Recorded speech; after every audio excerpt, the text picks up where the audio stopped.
Good morning.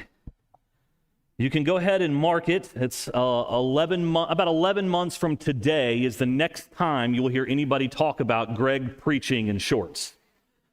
It happens about once a year. We hear about it. It's coming up to this magical day. My littlest one and I had an opportunity last night to go and take my wife and the two oldest ones to go drop them off and spent the afternoon at pre-camp out there. Lots of fun.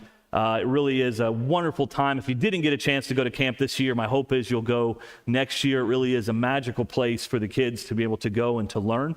And I say the kids, there are a lot of grown-up kids out there this week who are deacons and others that are out there having a blast in nature, but also studying and learning about God. And it truly is a wonderful time, and I'm grateful for that. We're grateful for your presence here this morning, here at this church to worship God. It's a beautiful Sunday. It's a great day to be together. There are a lot of people this morning who are gathered around the world who do not have this blessing. They may be gathering in homes, parks, and quiet places, maybe even in hiding. And so take heart this morning that you have this opportunity to freely gather and to worship God. When we were setting forth in our Ministers Retreat, the thoughts for these lessons as we've been kind of outlining them and putting them forth, one of the ones that came before me that I got is, what is my purpose in life? What is my purpose in life? Now, I happen to note that this was falling straight onto Father's Day, and so I thought I could do the greatest Father's Day sermon of all time just for fathers, but that would in some ways miss the point. You see, even though I am a father to 3 wonderful children, it's more than that. It's deeper than that. And while we all have a Father in heaven who loves us dearly, it's more than that. He is God.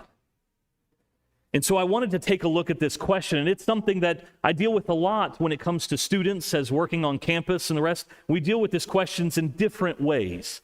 But before we can even get to what is my purpose in life, I do need to kind of note one of the main questions that hits us over and over again that kind of gives us pause as to this very thing. You see, even today and over this past week and over these past months and years, it's become more and more evident that there is pain and suffering in our world. And there's a lot of people going through things, and in fact, until you oftentimes can deal with the pain, it's hard for them to understand purpose, what their purpose might be in this life. We're distracted often by the pain of life. You see, the world's going to throw out quite a few answers. The world offers many answers, many of them, and it'll tell you, here's what's wrong with you, and here's why you need to work about this, and here's why this is a problem for you, and here's what you need to focus on. This what is my purpose in life? It's those little moments where at times when pain feels its way, even as you're sitting there just washing the dishes, suddenly a memory will come back. Or when you're in the doctor's and you hear that report you just didn't want to hear. Or when that loved one walks away. Or when that relationship ends. Because having a clear understanding of our purpose at times gets distracted by pain and the suffering. In both our good days and our struggles and our joys, all of this, the world offers answers to them. But I'm here to tell you this morning that the world offers answers that are empty wells. There is no life to be found there. There is no water to be found there. The story that we read this morning from Joseph's life, right at the end of Joseph's life, towards the end of Joseph's life at least, gives us an insight into something that many of us cannot fathom. In fact, that's where we'll be this morning. We'll look a little bit there. But Genesis 50, and if you know the history of Joseph, then you know that there is a lot of pain, there's a lot of suffering, there's a lot of injustice, there's a lot of issues that creep up throughout his time with his family. If you go back and look at his family life, you will see a boy that was raised as the favorite. And I'll be honest with you, as a father, I'm not sure we're allowed to have favorites. Are we allowed to have favorite children? See, even asking that, and you get to the point, you're like, whoa, no, because some of you are like, I'm more than you're. People who just shook their head no instantly, I guarantee you are not the only child. Guaranteed. The people that are only children are like, oh, absolutely. Favorite child right here. One of 12. And he was the favorite. Scripture does not mess around with that. His favorite coat, and he got the coat, and then he comes out and starts having dreams, and those dreams set forth the idea that they were going to bow down to him one day, and they all went, we are not going to be doing that. And they sell him into slavery. Prior to that, they were contemplating murdering him. And then he finds himself a slave in a foreign land. And from there, he finds himself tricked, manipulated, lied about, and then ends up not only in slavery, but then in prison. And from prison, he is forgotten, even when he continues to serve God. Now, you all know the end of the story, and it's easy for us to look at that entire story and go, see, isn't it wonderful how that worked out for Joseph? Isn't that great? But you miss the 17 years in between. 17 years. Or the 25 years of waiting that Abraham did for the fulfillment of the promise. You see, we have this drive-through mentality today where we want everything and all of God's promises now. Right now. One lane is not enough in Chick-fil-A. I need a 2-lane drive. Because a minute 30 is too long. It's a minute or less. And they better thank me for being there. Over and over again, this mentality and the way that we live it out, it's just give it to me now. Yet, if we have our purpose clearly understood, everything changes. You see, your pain is not your purpose, but God's glory is. Your pain in this life is not your purpose. It would be easy for me to look at the life of Joseph and go, see all that pain you went through, it was worth it in the end, but the reality is there are many times where the end does not change from what the rest of life was, where the rest of life can be at times horrible. I have met many a person in my own life working across the globe where I've seen some terrible tragedies, and I've seen people who've gone through horrific things, and there is no real light at the end of the tunnel except through faith in God. That their life situation did not instantly get better, but instead their hope is purely in the eternal nature of God. See, we also live in a world that teaches us that if things are going well, we must be doing something right. That's why all the people who are wealthy are doing something right in life. In fact, even churches, as long as you have a big church, that's a sign of everything going well. I'm going to argue against that all day long. Just because you have numbers does not mean you're doing something right. There's enough examples of that in life. And just because, by the way, the opposite is also true. Just because you're a small church or a small group, that doesn't mean you're doing something right either. The thing that defines it is whether or not you are glorifying God. That's what defines it. Your entire life. Are you glorifying God?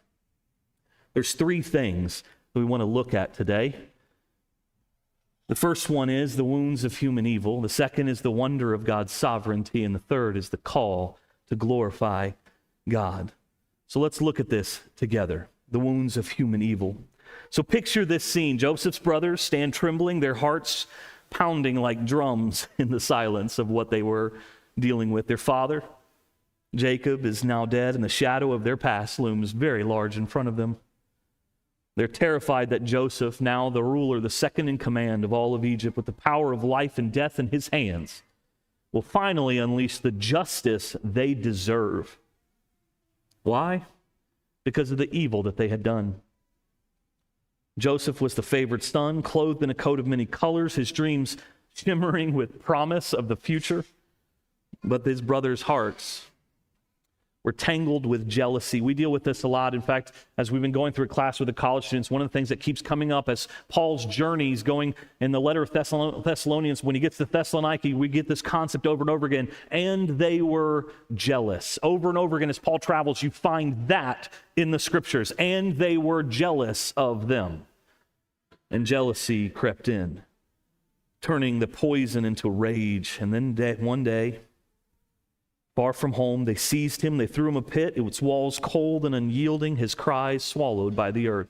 Don't think for a second that from that pit, Joseph didn't cry out to his family. They sold him to slave traders for a handful of silver. They stained his coat with blood and broke their father's heart with it.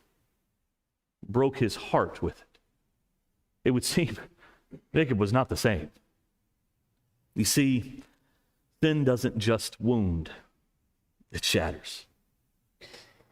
It shatters our life. It shatters the lives of others. There's not one of us whose life is not changed by a phone call about a drunk driver, about a family member who did something they weren't supposed to. It doesn't just wound, it shatters, and that evil casts a long, long shadow. As we look at these scriptures here, I want to read them together. When Joseph's brothers saw that their father was dead, they said, "It may be that Joseph will hate us and pay us back for all the evil that we did to him."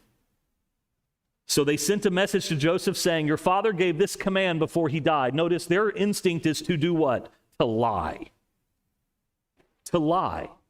To still try to avoid the consequences of their own actions. Say to Joseph, "Please forgive their transgression of your brothers and their sin, because they did evil to you.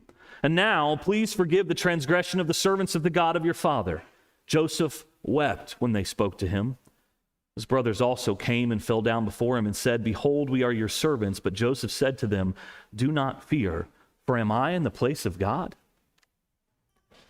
As for you, you meant evil against me, but God meant it for good, to bring it about that many people should be kept alive as they are today.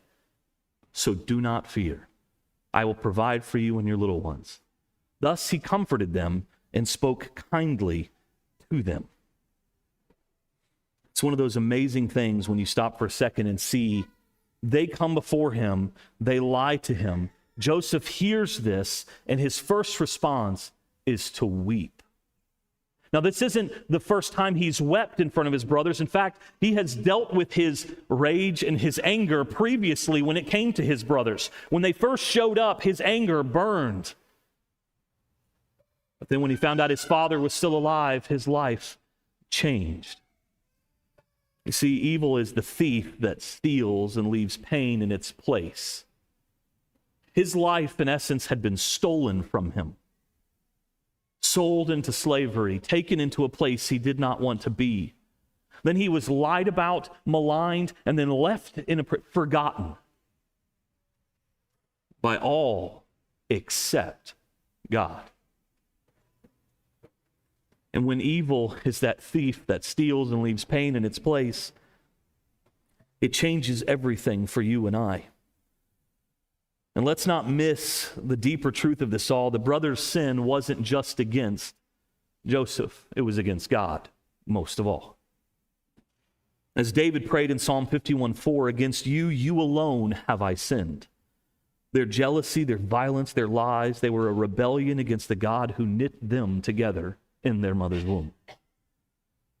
Yet even here in this wreckage of human sin, God is already weaving a story of grace.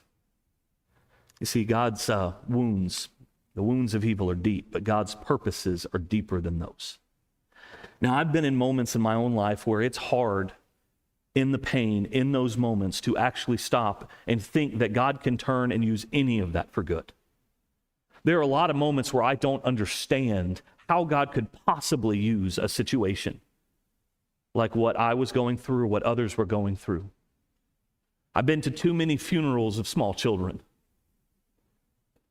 I've been to too many funerals of high school students that were in my youth groups.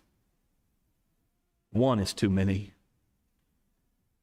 I've been to too many homes that are broken because of terrible decisions and watched children's lives shattered. I've been to too many of those. But God's purposes are deeper. And well, how do we know this? Is because the wonder of God's sovereignty changes everything. Because look at Joseph's response. The brothers are braced for wrath, but Joseph weeps. His tears are not vengeance, but love. A heart broken by their fear and their distance from him.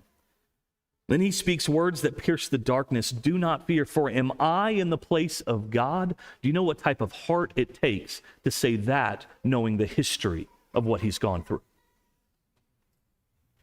As for you, you meant evil against me, but God meant it for good, to bring about that many people should be kept alive as they are today. Do you hear the wonder of those words? The wonder of someone who knows the power of God in spite of evil and sin. You see, Joseph sees the greater hand at work. What the brothers meant to destroy, God meant to redeem. That's the beauty of that. What they meant to destroy, God meant to redeem. Trace the path again. The pit led to a caravan, the caravan to Egypt, slavery led to Potiphar's house, a lie led to prison, and prison led to Pharaoh's court. There, Joseph interpreted dreams, rose to power, and saved a nation, not just his own family, a nation of the people of Israel and the people of Egypt. Saved it, his own family included, from the jaws of famine. Every tear, every chain, every moment of abandonment was held in God's sovereign hand. God works in the mess. You see, human evil writes in ink at times, but God rewrites in grace. This is the beautiful doctrine of patience, of God being a lighthouse in the storm. God doesn't author evil. The brothers' sin was their own. But in his infinite wisdom, he takes the brokenness of this world and bends it toward his glory. You can picture a raging river, its waters bent on destruction, and God will take it as a master engineer, channeling the flood of water and watering fields and bringing life to those who need it. In the same way, the torrent of sin cannot outrun the tide of God's purpose. I have to be careful how we say this, but there's an aspect where we can turn our back on God and walk away, but there is nothing that God is not willing to forgive if we turn to him. If we turn to him. And this isn't just Joseph's story, by the way. My hope is that it's your story too. It's my story. It's the story of the Bible. Think of the cross, the blackest of evils. The humanity's rejection of God's Son was transformed into the brightest hope. Acts 4:26 and 27, 4:27, 28 tells us that Herod, Pilate, and the crowds acted in their sin, yet they fulfilled God's plan. What they meant for evil, the nails that they meant for death, God meant them for life, that you and I might arise anew. This is the God that we serve, the God that works in brokenness, the God that gives hope and purpose. He doesn't cancel the pain, but he does redeem it. He doesn't erase the scars, but he makes them sing to his glory. Romans 8:28 promises that all things work together for good for those who love him. All things. And one of the things this week that really hit me was that your darkest night is not beyond his dawn. Your darkest moments are not beyond what he can redeem. And I'll be honest with you, I've met students through the years, whether in high school or in college and the rest, and even grown-ups who will come to me and say, I feel like there's nothing that God can't forgive me. In fact, they'll use that terminology, say, I've sinned too much, I've done too much, there's no way God can forgive me. And I'm going to tell you one thing, I understand the sentiment of that, but let me tell you, there is nothing more arrogant than saying such a thing. That you think you can out-sin what God is willing to forgive. If you come with a penitent heart and you say, I don't want to, I broke my life, God say, I can use that. I can redeem that. So what does this mean for you? It means that betrayals you've endured, the losses you've wept over, the failures you can't forget, they don't have the final word. God is weaving them into a story that ends in redemption. You see, your life is not a tragedy. As growing up in not just Italy, but in Greece, my father used to take me all the time to Greek plays and things of that nature, and all of them were tragedies. And I just wanted a good comedy every once in a while. But they were all tragedies. The Greeks were known for that, but I can tell you that your life is not a tragedy, it's a testimony, if you wish it to be. So what is the purpose? And the purpose is actually very simple. It's the call to glorify God. God can take the worst evil and turn it for good, then your purpose isn't to escape the pain or chase fleeting dreams in this world. If God can work through the mess, then guess what? There's really nothing he can't use in your life. Highs and lows, they can radiate his greatness, which allows us to see that your life is a canvas. It's something where he is painting. He's still painting his glorious masterpiece of your life. As you can tell, I spent a lot of time in the art world with my parents growing up, and as I was thinking through Father's Day and the rest, I spent a lot of time thinking about my own father and the memories I had with him. He had a friend of his that used to work in one of the major, it's called the Accademia, it's one of the major museums in Florence, and they went to school together in elementary school, but since he was the manager of this major art world, I used to be able to get in behind the scenes and look at certain things that most other people didn't get to see. And I'd sit, and I remember the first time he would show me a piece by Michelangelo and go, just look at this masterpiece and think of the time that it took. And you stand and look at the Sistine Chapel and realize 4 years of his life painting such a ceiling. Your life is the same. Joseph glorified God in the pit, trusting him when hope was just a whisper.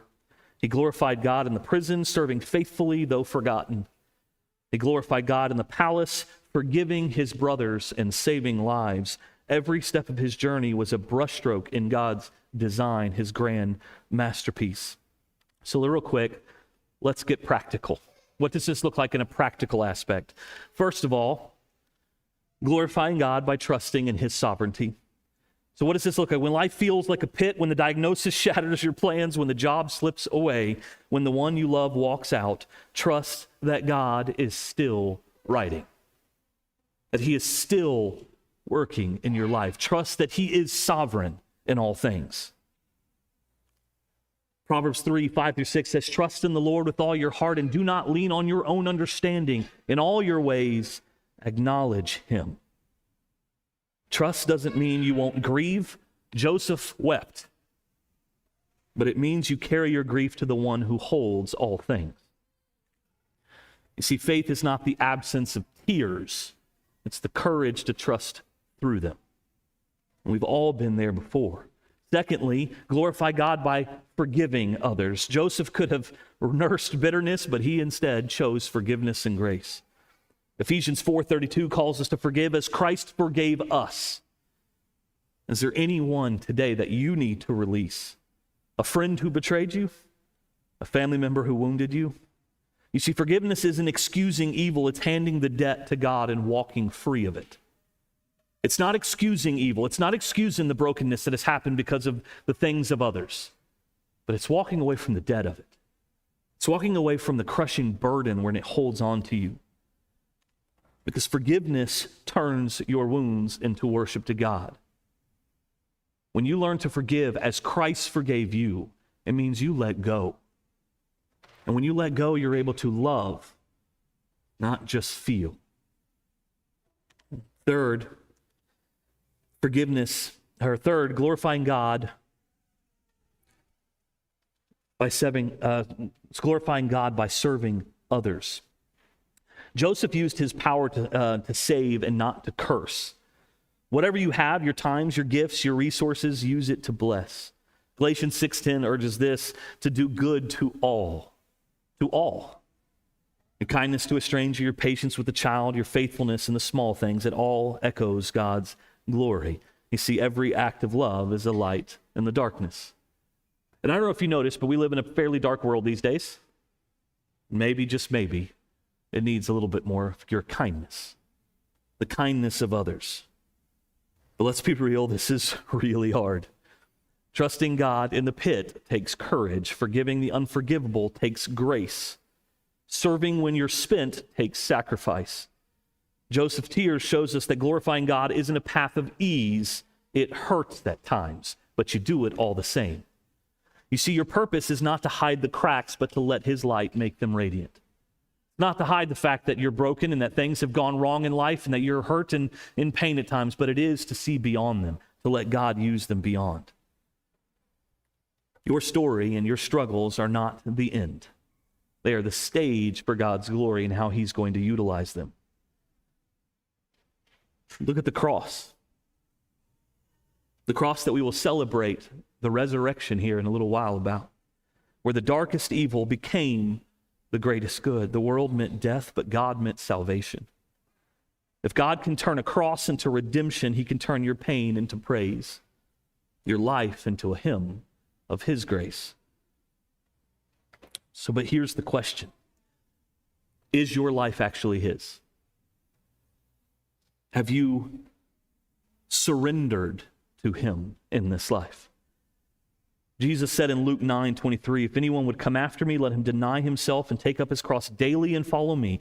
To live for God's glory, you must die to yourself. Die to your pride, your plans, your sin. And the Bible shows us how. Acts 2:38. Repent and be baptized, every one of you, in the name of Jesus Christ for the forgiveness of your sins. Repentance is turning from your sin, from living for yourself and turning to God. You see, the beautiful aspect about all of Joseph's life and the rest, that in spite of all the bitterness and anger and all the things he could have held on to, he let go and forgave. In the same way, maybe you need to do that today for someone else. Maybe you need to forgive and let go. Because your greatest purpose in life, where you will find the greatest fulfillment in life, is when you realize that you are here to glorify God. And that God can work through whatever has happened in your life and wherever you are in your life if you will just let him. Now, I'm going to let you in another secret too. It doesn't make it easier, but the burden is light. You see, he takes the pain and the suffering and he molds it and he uses it to create the most beautiful of masterpieces. People of kindness, people of love, people who share the good news of Jesus Christ with a lost and dying world, people who are light in a dark world. So what is your purpose in life? It's to glorify him. Your purpose begins when you give your life to the one